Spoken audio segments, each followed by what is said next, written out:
Olá, turma, bom dia. Mais uma segunda-feira que ainda estamos sem aulas presenciais, mas o nosso estudo não pode ficar parado. Nós não vamos ficar sem estudar, não vamos ficar sem conversar. Vamos tentar usar da tecnologia ao nosso favor para aproximar esse nosso diálogo. Eu sou adepta das aulas presenciais, eu gosto mais particularmente, mas eu sei que nesse momento não é possível.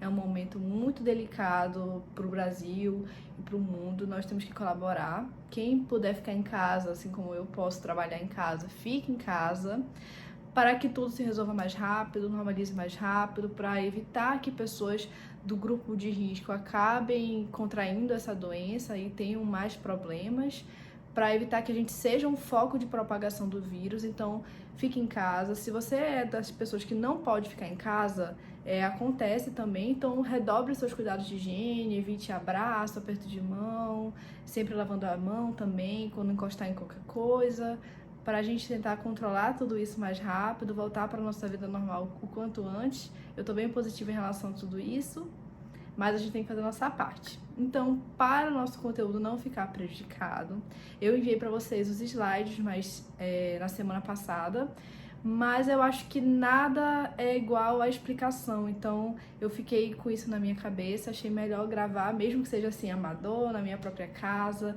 para a gente tentar ter pelo menos uma conversa sobre esse assunto. Eu espero que fique claro para vocês tudo que eu falar aqui. Se não ficar, ou se você lendo encontrou alguma coisa diferente do que eu falei, pesquisou alguma coisa que eu não falei, quiser conversar, eu me coloquei à disposição através do meu e-mail, coloquei meu telefone também ali no Classroom, então quem tiver acesso pode vir entrar em contato comigo para conversar sobre a matéria, tirar dúvida dos exercícios, que eu estou 100% à disposição de vocês nesse período difícil. Vamos passar a enfrentá-los juntos e em breve tudo vai voltar ao normal. O próximo tema da nossa matéria era o mandado de injunção, depois nós vamos estudar o habeas data, depois ação popular, ação civil pública e por aí vai. Então, hoje, o tema que nós vamos conversar do nosso diálogo vai ser o mandado de injunção. Na nossa última aula presencial, eu cheguei a comentar com vocês um pouco sobre eficácia das normas constitucionais. Falei sobre as normas de eficácia plena, contida e limitada. Eu vou fazer só uma retrospectiva rápida aqui, né, porque nós estudamos isso na aula passada já, mas que é essencial para o nosso diálogo sobre o mandado de injunção. Até porque o mandado de injunção, ele é uma ação que está dialogando diretamente com a questão das normas constitucionais de eficácia limitada. Então, eu vou fazer uma pequena revisão aqui para vocês. As normas constitucionais de eficácia plena, como nós estudamos na aula passada, são aquelas que, quando elas estão na Constituição ou que veio com o poder constituinte originário lá em 88, ou através de uma emenda constitucional, ela já nasce produzindo todos os seus efeitos. Ou seja, eu não preciso de uma norma regulamentadora para eu conseguir exercer os direitos que estão ali numa norma de eficácia plena. Já a norma de eficácia contida, ela é aquela norma que nasce plena, ou seja, nasce produzindo todos os seus efeitos, porém, os direitos que estão dentro de uma norma de eficácia contida, eles podem ser restringidos posteriormente. A Constituição, ela dá essa abertura. E eu dei para vocês o exemplo do caso do exame da OAB. A Constituição, ela garante o livre exercício profissional, porém, ela determina que uma lei pode vir restringindo esse direito para alcançar alguma determinada qualificação profissional. E aí, com isso, surgiu o Estatuto da OAB, restringindo o direito de ser advogado para quem passa no exame da OAB. Então, nós temos ali o livre exercício da profissão versus o exame da OAB, que foi uma lei que veio para restringir o direito do livre exercício da profissão, porque a Constituição deu essa abertura. Então, é uma norma que ela nasce plena, produz todos os seus efeitos, mas pode ser restringida ali na frente. Já as normas de eficácia limitada, eu gostaria que vocês dessem uma atenção especial a essas normas nos estudos de vocês, porque é o objeto da nossa matéria sobre o mandado de injunção.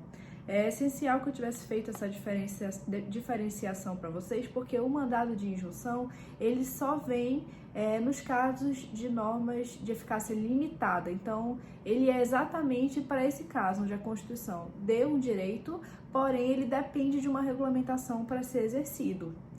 Para começar a nossa conversa sobre o mandado de injunção, eu vou falar sobre um exemplo clássico do mandado de injunção, clássico das normas constitucionais de eficácia limitada, que eu acho que com exemplos tudo fica mais fácil, e também eu já comentei com vocês na última aula.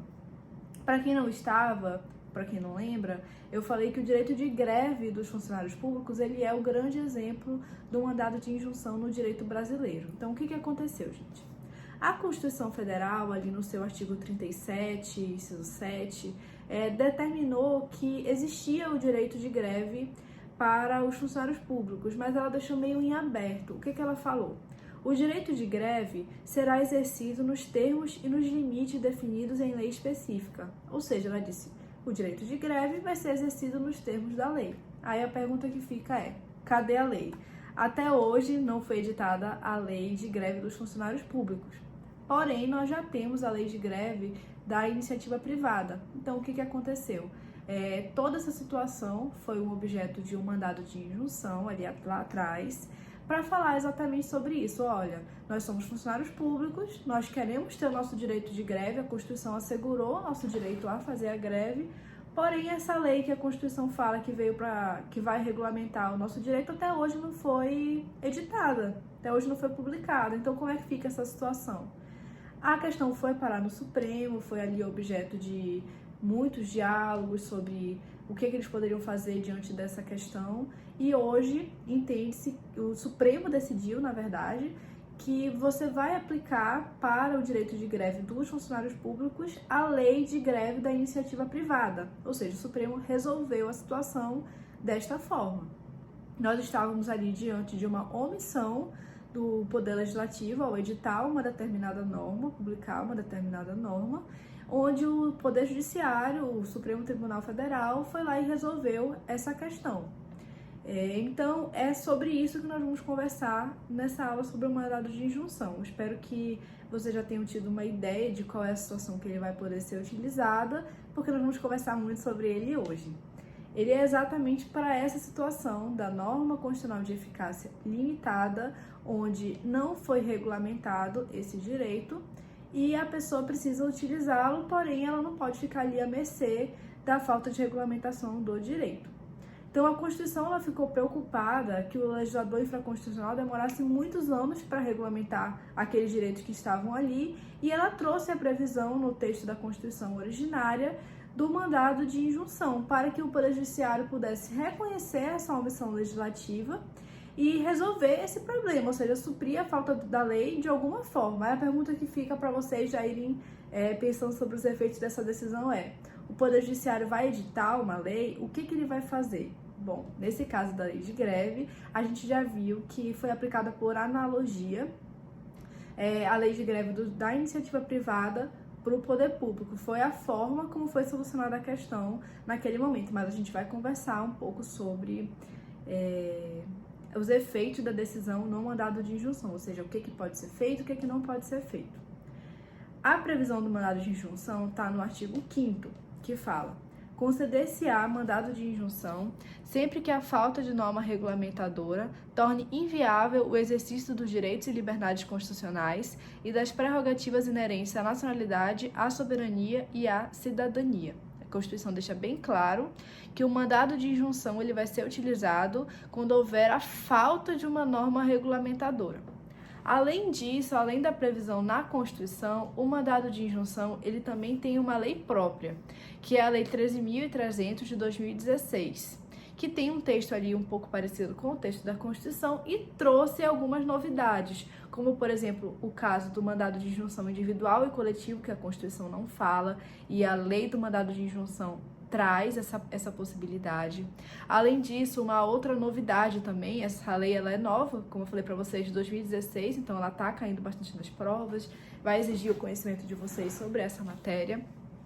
Ela trouxe também a possibilidade de um mandado de injunção no caso de uma omissão parcial da lei, ou seja, a lei existe, mas ela não está resolvendo o problema, existe uma omissão parcial. Nesse caso, onde a lei existe e na lei eu tenho uma omissão, dentro da lei eu vou poder me utilizar do mandado de injunção pelo fundamento de uma omissão parcial.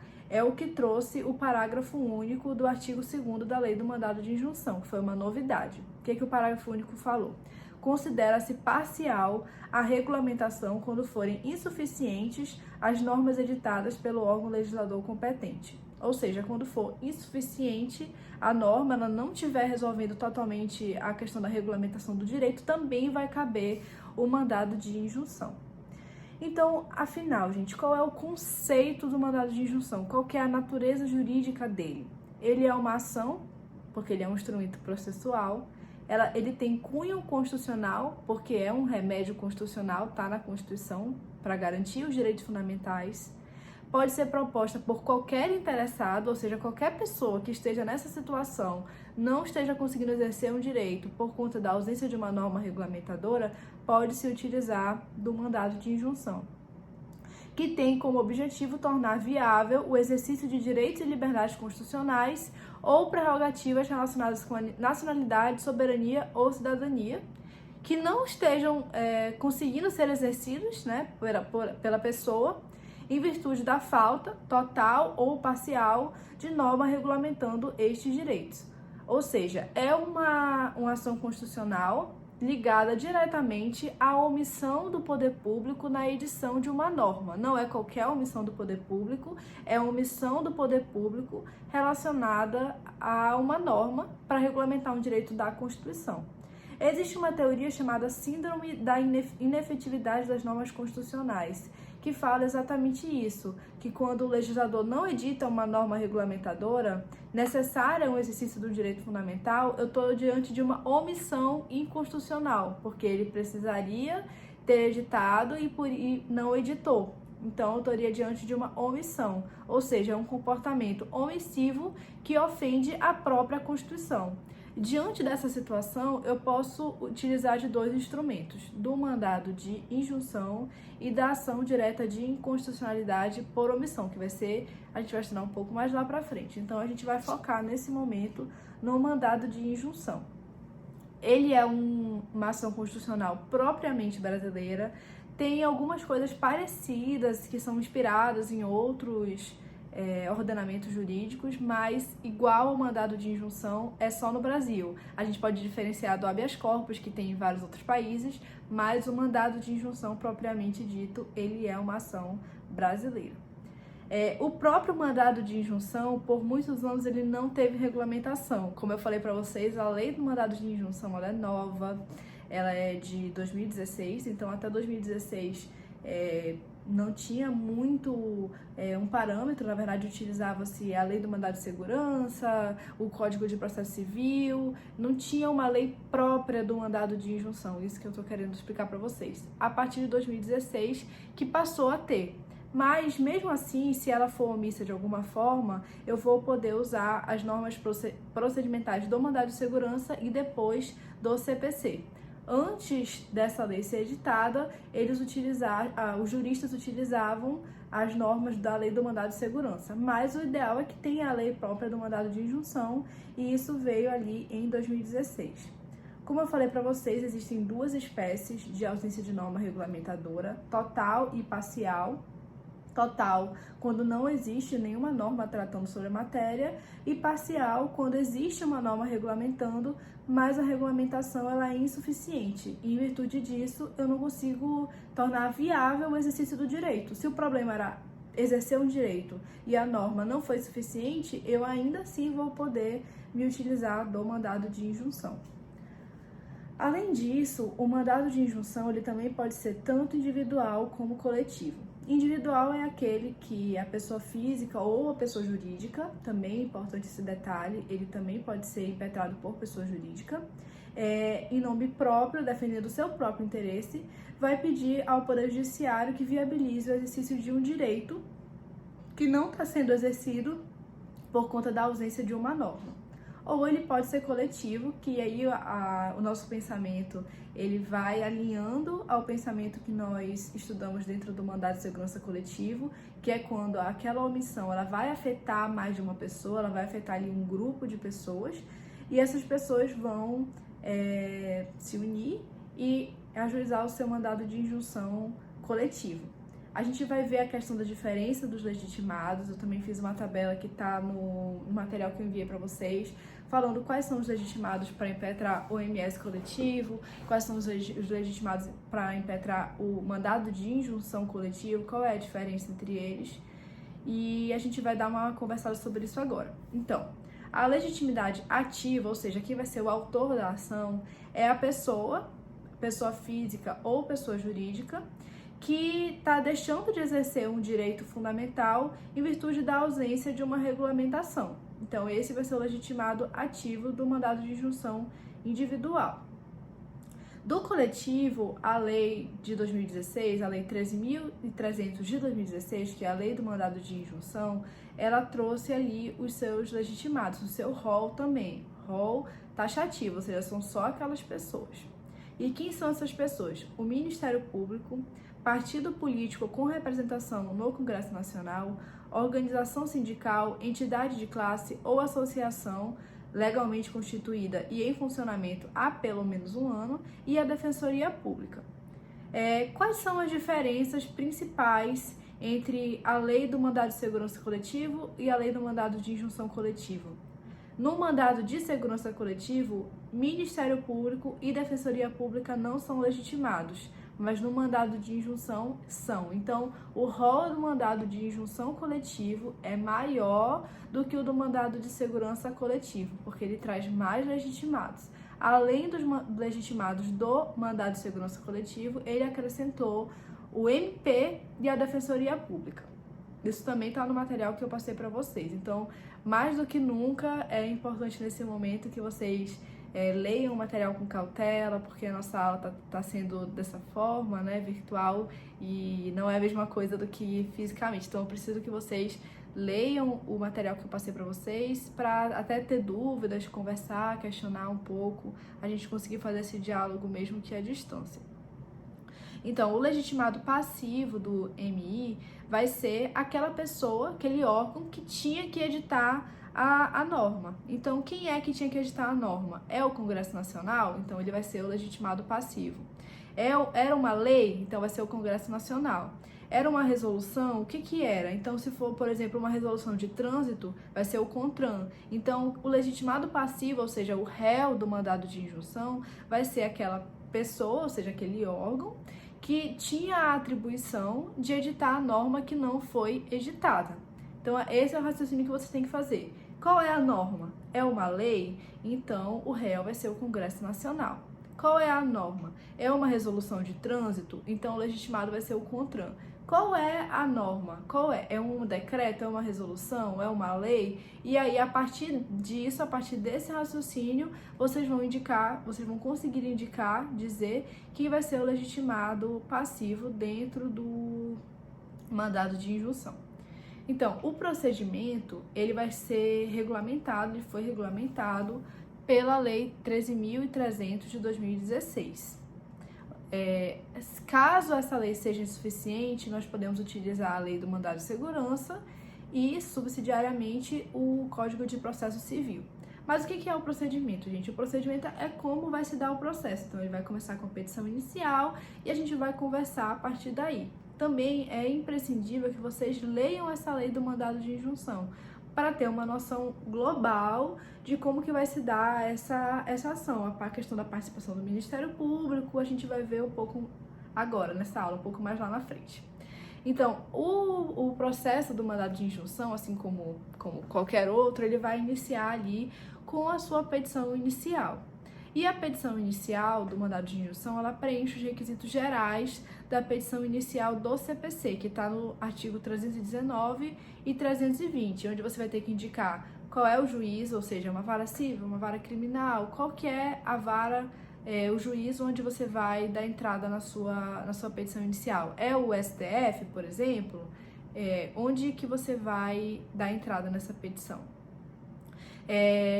O legitimado passivo, com a sua qualificação, o fato e os fundamentos jurídicos do pedido, o pedido e as suas especificidades, o valor da causa, as provas E nesse caso não tem como ter uma conciliação, porque o órgão precisa ditar a norma, né? Então, mas no geral, nas outras petições iniciais, você vai ter que dizer se você tem interesse ou não de fazer uma conciliação.